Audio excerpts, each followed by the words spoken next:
Maayong aga sa tanan. At dahil day off na naman natin ngayon, samahan niyo ako ngayon sa pagluto ng ulam natin sa pananghalian. Ampalaya at daing na bangus pala yung lulutuin natin ngayon. Nagsaing na muna pala ako bago ako nag-umpisa magluto. Ayan, at magpapainit na tayo ng kawali. Ang una ko palang lulutuin ngayon ay ang ampalaya. Maglalagay na rin tayo ng mantika. Konti lang, hindi masyadong marami.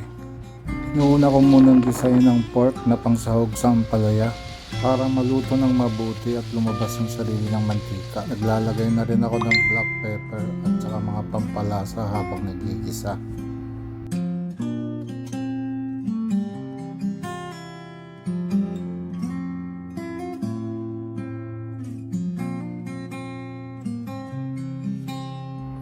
Yan, at imekos-mekos na natin hanggang sa maluto at mag golden brown. Ayan na, at lumalabas na yung mga taba, sobrang dami. Ayan, at golden brown na. Pwede na lang iulam to kahit wala ng ibang mga sahog. Continue lang tayo sa pagmekos-mekos. At pag medyo luto na talaga, itabi natin yung baboy sa gilid ng kawali para ma-separate yung mantika. Dito na rin ako magigisa ng bawang, sibuyas. Antayin mo lang lumabas yung amoy ng sibuyas at saka bawang. Pwede nang ilagay yung kamatis pagkatapos. Hindi ko muna hinahalo yung mga sibuyas, bawang at saka kamatis sa baboy. Inigisa ko pa rin siya sa mantika muna. At pag medyo malamot na yung kamatis, nilagay ko na rin yung ampalaya. Binabad ko kanina sa asin ng ampalaya ng ilang minuto. Binanlawan ko rin sa maraming tubig bago ko ito igisa. Marguso pala tawag sa amin sa Iloilo ng ampalaya.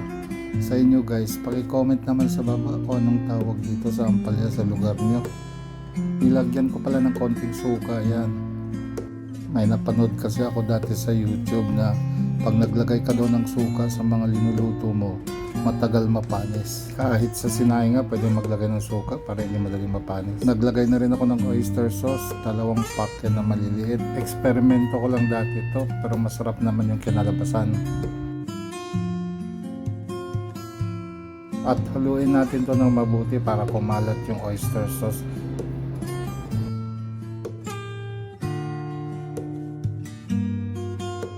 Dalawang itlog pala yung lalagay natin. Pag walang sahog na baboy, dinadagdagan ko yan mga 3 o 4 na itlog. Bago ko pala ilagay yung itlog sa ampalaya, inigilid ko muna lahat para magkaroon ng space sa gitna. Pag meron na siyang butas sa gitna, saka ko ilalagay yung itlog. Para lang akong nagluluto ng scrambled egg sa gitna. Sariling style ko lang to ha. Kung gusto nyong gayahin, pwede naman. Pero kung ayaw nyo, edi wag. Mas gusto ko kasing naluluto mabuti yung itlog bago ko ihalo sa ampalaya at baboy.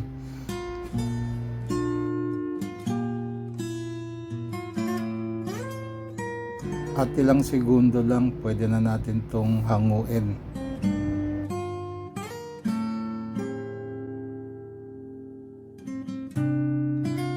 At ngayon naman simulan na natin magprito ng bangus. Ang ginamit ko palang mantika ay pinagprituan namin ng manok dati yan.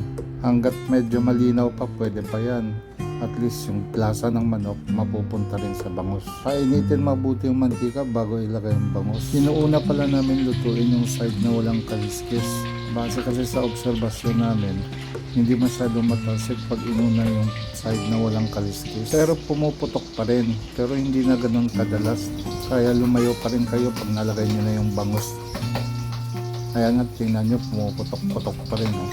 Ayan, at naluto na rin yung sinaing natin. Ay, sinaing namin pala. Nagising na rin tong baby namin, no? Manonood na yun ng paborito niyang palabas sa TV. Patingin-tingin pa, hindi na makapag-antay. At gusto sa malapit pa nanonood. Ayan.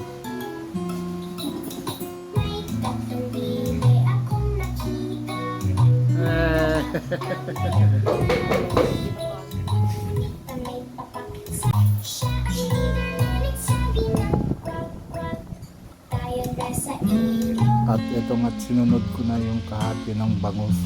At syempre, pareho pa rin sa unang style ng pagluto. Guys, hindi sunog yan na, masyadong mapula lang.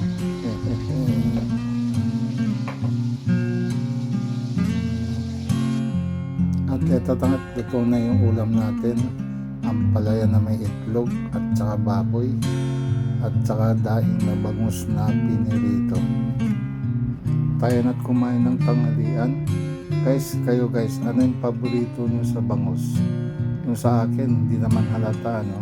Yung tiyan. At syempre, hindi mawawala yung toyo. Ewan ko ba, basta may isda, gusto ko talaga isawsaw sa toyo. Yung toyo lang, walang halong iba. Kahit anong isda, para sa akin hindi kompleto pag walang toyo. Kanya-kanyang trip lang yan, walang basagan ha. O, paano ba yan? Kain tayo? Hanggang sa muli, huwag sanang kalimutan mag-follow at mag-like. Bye-bye!